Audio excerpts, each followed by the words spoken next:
가톨릭 성경 365일 말씀으로 살아가기. 오늘은 마르코 복음 4장에서 6장까지입니다.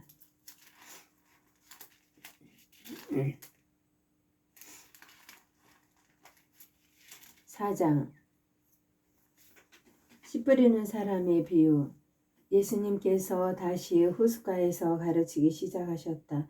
너무 많은 군중이 모여들어 그분께서는 호수에 있는 배에 올라앉으시고 군중은 모두 호숫가 밑에 그대로 있었다.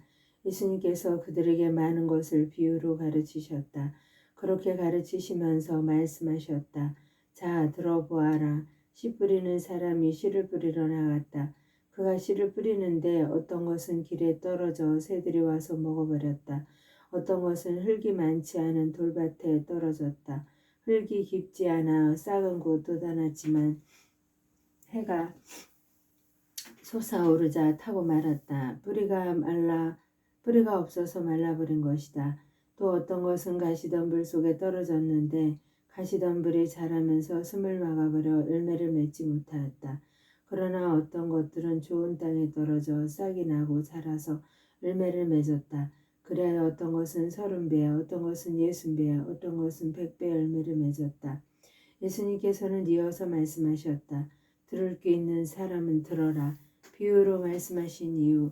예수님께서 혼자 계실 때 그분 둘레에 있던 이들이 12제자와 함께 와서 비유들의 뜻을 물었다. 예수님께서 그들에게 대답하셨다. 너희에게는 하늘 나라의 신비가 주어졌지만 저 바깥 사람들에게는 모든 것이 그저 비유로만 다가간다. 보고 또 보아도 알아보지 못하고 듣고 또 들어도 깨닫지 못하여 저들이 돌아와 용서받는 일이 없게 하려는 것이다. 씨 뿌리는 사람의 비유를 설명하시다. 예수님께서 또 그들에게 말씀하셨다. 너희는 이 비유를 알아듣지 못하겠느냐? 그러면서 어떻게 모든 비유를 깨달을 수 있겠느냐? 씨 뿌리는 사람은 실상 말씀을 뿌리는 것이다. 말씀이 길에 뿌려지는 것은 이러한 사람들을 두고 하는 말이다. 그들이 말씀을 들으면 곧바로 사탄이 와서 그들 안에 뿌려진 말씀을 앗아가 버린다. 그리고 말씀이 돌밭에 뿌려지는 것은 이러한 사람들이다. 그들은 말씀을 들으면 곧 기쁘게 받는다. 그러나 그들에게 뿌리가 없어서 오래가지 못한다. 그래서 말씀 때문에 환난이나 박해가 일어나면 곧 걸려 넘어지고 만다. 말씀이 가시덤불 속에 뿌려지는 것은 또 다른 사람들이다. 이들은 말씀을 듣기는 하지만 세상 걱정과 재물의 유혹과 그 밖에 여러 가지 욕심이 들어가 그 말씀에 숨을 막아버려 열매를 맺지 못한다. 그러나 말씀이 좋은 땅에 뿌려진 것은 이러한 사람들이다. 그들은 말씀을 듣고 받아들여 어떤 이는 30배, 어떤 이는 60배, 어떤 이는 100배 열매를 맺는다. 등불의 비유. 예수님께서 또 그들에게 말씀하셨다. 누가 등불을 가져다가 함지 속이나 침상 밑에 놓겠느냐? 등경 위에 놓지 않느냐? 숨겨진 것은 드러나기 마련이고 감추어진 것도 드러나게 되어 있다. 누구든지 들을 귀가 있거든 들어라. 예수님께서 다시 그들에게 말씀하셨다. 너희는 새겨 들어라. 너희가 되어서 주는 만큼 되어서 받고 거기에 더 보태어 받을 것이다. 정녕 가진 자는 더 받고 가진 것 없는 자는 가진 것마저 빼앗길 것이다. 저절로 자라는 씨앗의 비유. 예수님께서 또 말씀하셨다. 하느님의 나라는 이와 같다. 어떤 사람이 땅에 씨를 뿌려놓으면 밤에 자고 낮에 일어나고 하는 사이에 씨는 싹이 터서 자라는데 그 사람은 어떻게 그리 되는지 모른다. 땅이 저절로 열매를 맺게 하는데 처음에는 줄기가, 다음에는 이삭이 나오고 그 다음에는 이삭의 나달이 연분다. 곡식이 익으면 그 사람은 곧 낫을 된다. 수확대가 되었기 때문이다. 겨자씨의 비유. 예수님께서 다시 말씀하셨다. 하느님의 나라를 무엇에 비길까? 무슨 비유로 그것을 나타낼까? 하느님의 나라는 겨자씨와 같다. 땅에 뿌릴 때에는 세상의 어떤 씨앗보다도 작다. 그러나 땅에 뿌려지면 자라나서 어떤 풀보다도 커지고 그 가지들을 뻗어 하늘의 새들이 그 그늘에 깃들일 수 있게 된다. 비유를 들어 가르치시다. 예수님께서는 그들이 알아들을 수 있을 정도로 이처럼 많은 비유로 말씀을 하셨다. 비유를 들지 않고는 그들에게 말씀하지 않으셨다. 그러나 당신의 제자들에게는 따로 모든 것을 풀이해 주셨다. 풍랑을 가라앉히다. 풍랑을 가라앉히시다. 그날 저녁이 되자 예수님께서 제자들에게 호수 저쪽으로 건너가자 하고 말씀하셨다. 그래서 그들이 군중을 남겨둔 채 배에 타고 계신 예수님을 그대로 모시고 갔는데 다른 배들도 그분을 뒤따랐다. 그때에 거센 돌풍이려 물결이 배 안으로 들이쳐서 물이 배에 거의 가득 차게 되었다. 그런데도 예수님께서는 그물에서 베개를 베고 주무시고 계셨다. 제자들이 예수님을 깨우며 스승님, 저희가 죽게 되었는데도 걱정되지 않으십니까? 하고 말하였다. 그러자 예수님께서 깨어나시어 바람을 꾸짖으시고 호수더러 잠잠해져라 조용히 하여라 하시니 바람이 멎고 아주 고요해졌다. 예수님께서는 그들에게 왜 겁을 내느냐 아직도 믿음이 없느냐 하고 말씀하셨다. 그들은 큰 두려움에 사로잡혀 서로 말하였다. 도대체 이분이 누구시기에 바람과 호수까지 복종하는가? 마귀들과 돼지떼.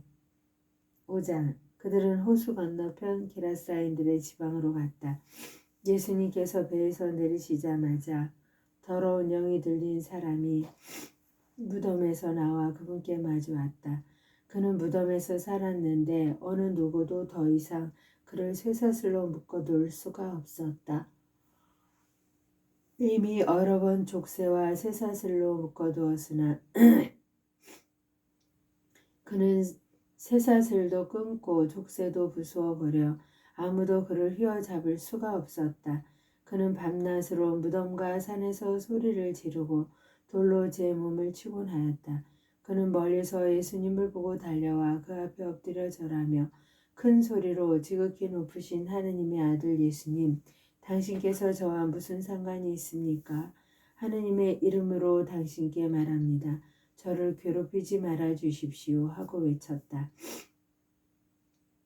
예수님께서 그에게 더러운 영아 그 사람에게서 나가라 하고 말씀하셨기 때문이다. 예수님께서 그에게 네 이름이 무엇이냐 하고 물으시자 그가 제 이름은 군대입니다. 저희 수가 많기 때문입니다 하고 대답하였다. 그러고 나서 예수님께서 자기들을 그 지방 밖으로 쫓아내지 말아달라고 간곡히 청하였다. 마침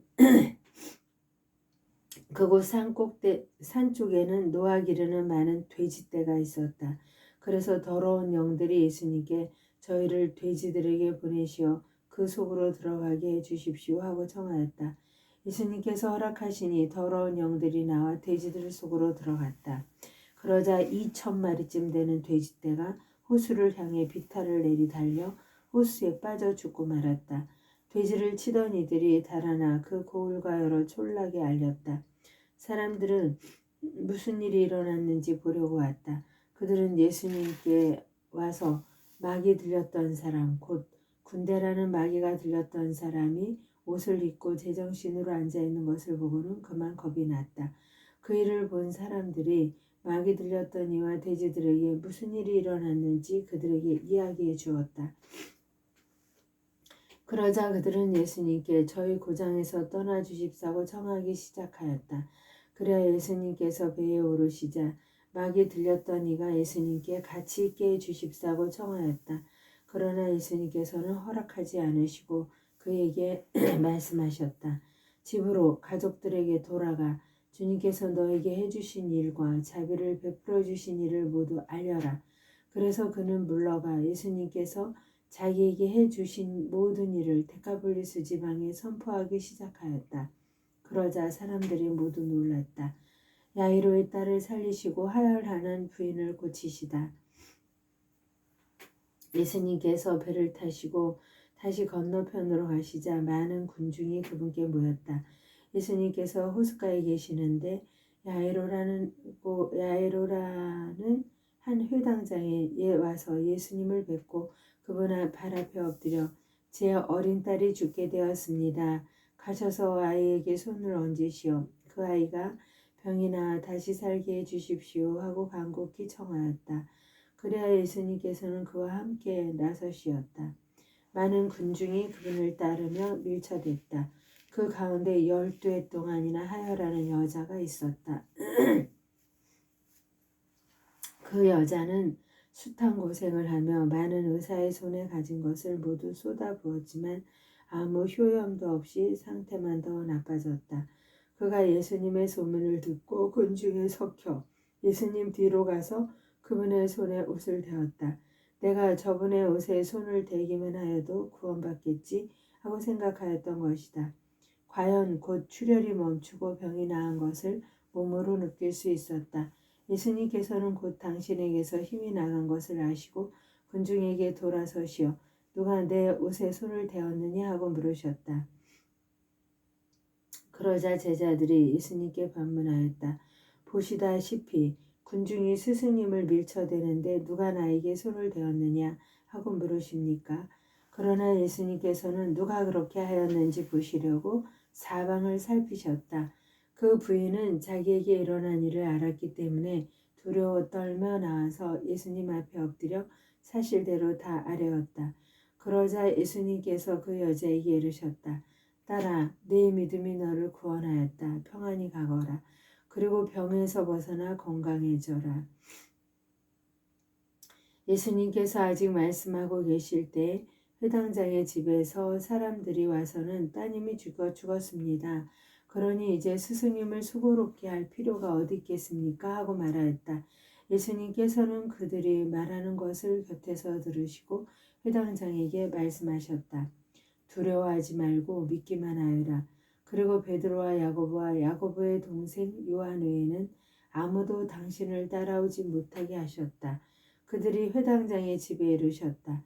예수님께서는 소란한 광경과 사람들이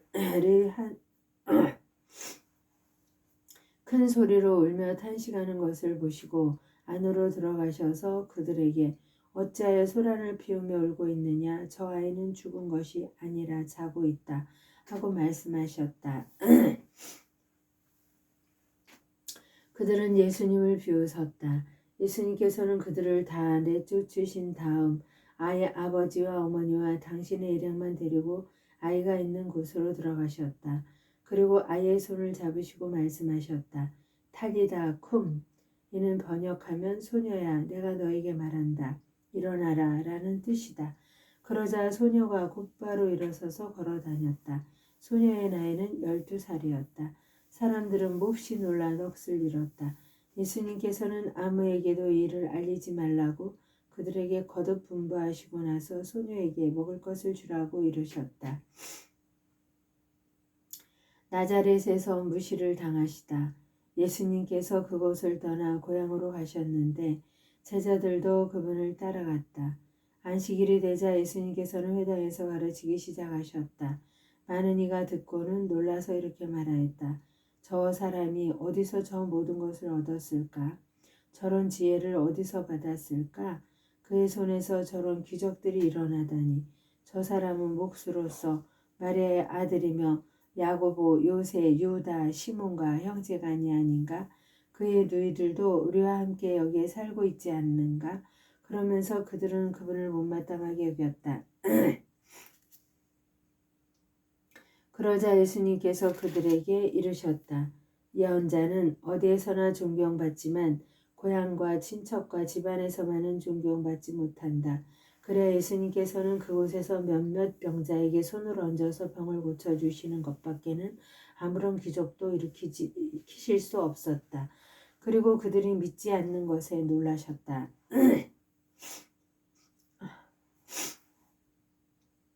12제자를 파견하시다. 예수님께서는 여러 마을을 두루 돌아다니시며 가르치셨다. 그리고 12제자를 부르시어 더러운 영들에 대한 권한을 주시고 둘씩 짝지어 파견하기 시작하셨다. 그러면서 길을 떠날 때 지팡이 외에는 아무것도 빵도 여행 보따리도 전대의 돈도 가져가지 말라고 명령하시고 신발은 신되 옷도 2벌은 껴입지 말라고 이르셨다. 그리고 그들에게 말씀하셨다. 어디에서나 어떤 집에 들어가거든 그 고장을 떠날 때까지 그 집에 머물러라. 또한 어느 곳이든 너희를 받아들이지 않고 너희 말도 듣지 않으면 그것을 떠날 때 그들에게 보이는 증거로 너희 발밑의 먼지를 털어버려라. 그리하여 제자들은 떠나가서 회개하라고 선포하였다. 그리고 많은 마귀를 쫓아내고 많은 병자에게 기름을 부어 병을 고쳐주었다. 헤로데가 예수님의 소문을 듣다. 예수님의 이름이 널리 알려져 마침내 헤로데 임금도 소문을 듣게 되었다. 사람들은 세례자 요한이 죽은 이들 가운데에서 되살아난 것이다. 그러니 그에게서 그런 기적의 힘이 일어나지 하고 말하였다. 그러나 어떤 이들은 그는 예리하다 하는가 하면 또 어떤 이들은 옛 예언자들과 같은 예언자다 하였다. 헤로데는 이러한 소문을 듣고 내가 목을 벤 그 요한이 되살아났구나 하고 말하였다. 세례자 요한의 죽음. 이 헤로데는 사람을 보내어 요한을 붙잡아 감옥에 묶어둔 일이 있었다. 그의 동생 필리포스의 아내 헤로디아 때문이었는데 헤로데가 이 여자와 혼인하였던 것이다. 그래서 요한은 헤로데에게 동생의 아내를 차지하는 것은 옳지 않습니다 하고 여러 차례 말하였다. 헤로디아는 요한에게 앙심을 품고 그를 죽이려고 하였으나 뜻을 이루지 못하였다. 헤로다가 요한을 의롭고 거룩한 사람으로 알고 그를 두려워하며 보호해 주었을 뿐만 아니라 그의 말을 들을 때에 몹시 장황해하면서도 기꺼이 듣곤 하였기 때문이다. 그런데 좋은 기회가 왔다. 헤로데가 자기 생일에 고관들과 무관들과 갈릴레아 유지들을 청하여 잔치를 베풀었다. 그 자리에 헤로데아의 딸이 들어가 춤을 추어 헤로데와 그의 손님들을 즐겁게 하였다. 그래서 임금은 그 소녀에게 무엇이든 원하는 것을 나에게 청하여라. 너에게 주겠다. 하고 말할 뿐만 아니라 내가 청하는 것은 무엇이든 내 왕국의 절반이라도 너에게 주겠다 하고 굳게 맹세까지 하였다. 소녀가 나가서 자기 어머니에게 무엇을 청할까요? 하자 그 여자는 세례자 요한의 머리를 요구하여라 하고 일렀다. 소녀는 곧 서둘러 임금에게 가서 당장 세례자 요한의 머리를 쟁반에 담아 저에게 주시기를 바랍니다 하고 청하였다. 임금은 몹시 괴로웠지만 맹세까지 하였고 또 손님들 앞이라 그의 청을 물리치고 싶지 않았다. 그래서 임금은 곧 경비병을 보내며 요한의 머리를 가져오라고 명령하였다. 경비병이 물러가 거목에서 요한의 목을 베어 머리를 쟁반에 담아다가 소녀에게 주자 소녀는 그것을 자기 어머니에게 주었다. 그 뒤에 요한의 제자들이 소문을 듣고 가서 그의 죽음을 거두어 무덤에 묻혔다. 5,000명을 먹이시다. 사도들이 예수님께 모여와 자기들이 한 일과 가르친 것을 다 보고하였다. 그러자 예수님께서 그들에게 너희는 따로 외딴 곳으로 가서 좀 쉬어라 하고 말씀하셨다. 오고 가는 사람들이 너무 많아 음식을 먹을 겨를조차 없었던 것이다. 그래서 그들은 따로 배를 타고 외딴 곳으로 떠나갔다. 그러자 많은 사람이 그들이 떠나는 것을 보고 모든 고을에서 나와 육로로 함께 달려가 그들보다 먼저 그곳에 다다랐다. 예수님께서는 배에서 내리시어 많은 군중을 보시고 가엾은 마음이 드셨다. 그들이 목자 없는 양들 같았기 때문이다. 그래서 그들에게 많은 것을 가르쳐주기 시작하셨다. 어느덧 늦은 시간이 되자 제자들이 예수님께 다가와 말하였다. 여기는 외딴 곳이고 시간도 이미 늦었습니다. 그러니 저들을 돌려보내시어 주변 촌락이나 마을로 가서 스스로 먹을 것을 사게 하십시오. 예수님께서 너희가 그들에게 먹을 것을 주어라 하고 이르시니 제자들은 그러면 저희가 가서 이 빵을 200데나리온어치나 사다가 그들을 먹이라는 말씀입니까? 하고 물었다. 예수님께서 그들에게 너희에게 빵이 몇 개나 있느냐? 가서 보아라 하고 이르셨다. 그들이 알아보고서 빵 5개 그리고 물고기 2마리가 있습니다 하고 대답하였다. 예수님께서는 제자들에게 명령하시어 모두 푸른 풀밭에 한 무리씩 어울려 자리 잡게 하셨다. 그래서 사람들은 100명씩 또는 50명씩 떼를 지어 자리를 잡았다. 예수님께서는 빵 5개와 물고기 2마리를 손에 들고 하늘을 우러러 찬미를 드리신 다음 빵을 떼어 제자들에게 주시며 사람들에게 나누어 주도록 하셨다. 물고기 2마리도 모든 사람에게 나누어 주셨다. 사람들은 모두 배불리 먹었다. 그리고 남은 빵 조각과 물고기를 모으니 12강주리에 가득 찼다. 빵을 먹은 사람은 장정만도 5,000명이었다. 물 위를 걸으시다. 예수님께서는 곧 제자들을 재촉하시어 배를 타고 건너편 벳사이다로 먼저 가게 하시고 그동안에 당신께서는 군중을 돌려보내셨다. 그들과 작별하신 뒤에 예수님께서는 기도하시려고 산에 가셨다. 저녁이 되었을 때 배는 호수 한가운데 있었고 예수님께서는 혼자 뭇에 계셨다. 마침 맞바람이 불어 노를 젓느라고 예를 쓰는 제자들을 보시고 예수님께서는 새벽녘에 호수 위를 걸으시어 그들 쪽으로 가셨다. 그분께서는 그들 곁을 지나가려고 하셨다. 제자들은 예수님께서 호수 위를 걸으시는 것을 보고 유령인 줄로 생각하여 비명을 질렀다. 모두 그분을 보고 겁에 질렸던 것이다. 예수님께서는 곧 그들에게 말씀하셨다. 용기를 내어라. 나다. 두려워하지 마라. 그러고 나서 그들이 탄 배에 오르시니 바람이 멎었다. 그들은 너무 놀라 넋을 잃었다. 그들은 빵의 기적을 깨닫지 못하고 오히려 마음이 완고해졌던 것이다. 겟나자렛에서 병자들을 고치시다. 그들은 호수를 건너 겟네사렛 땅에 이르러 배를 태웠다. 그들이 배에서 내리자 사람들은 곧 예수님을 알아보고 그 지방을 두루 뛰어다니며 병든 이들을 들것에 눕혀 그분께서 계시다는 곳마다 데려오기 시작하였다. 그리하여 마을이든 고을이든 촌락이든 예수께서 들어가기만 하시면 장터의 병자들을 데려다 놓고 그 옷자락술에 그들이 손이라도 대게 해주십사고 청하였다. 과연 그것에 손을 댄 사람마다 구원을 받았다. 하느님의 영광을 위하여 성모님과 함께 감사드리며 봉헌하나이다.